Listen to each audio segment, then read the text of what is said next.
If you're struggling to understand more about your target audience as a content creator, this video is for you. This lesson is connected to the previous one, so if hindi mo pa na-watch yun, panoorin mo muna yun. So we'll talk about the 5 layers of audience understanding. So these questions will help you understand your audience better as a content creator. So first question that you can ask is, what do they want? So ano ba yung mga gustong gawin or makuha ng audience mo? So for example, sa audience ko naman is they want to become a content creator, they want to grow an audience, they want to build a personal brand, or example lang naman yon.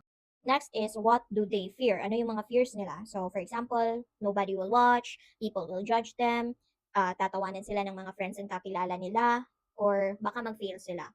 Third question is, what are they frustrated about? So, ano yung frustrations? Whether it's hindi nila alam kung ano yung ipopost. They spend hours saving ideas pero hindi sila nakakapag-film. They keep comparing themselves sa other creators and others. Number 4 is, what do they believe? So, ano yung mga belief nila?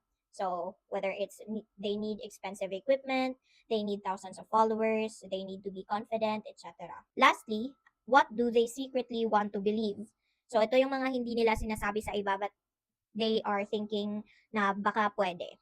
So examples, you can actually do this, you don't need to be perfect, you don't need to be an expert, or yung phone mo is enough to start creating content and others. So I hope these questions will help you understand your audience better, and let me know sa comments kung sino yung target audience ninyo and follow for the next lesson.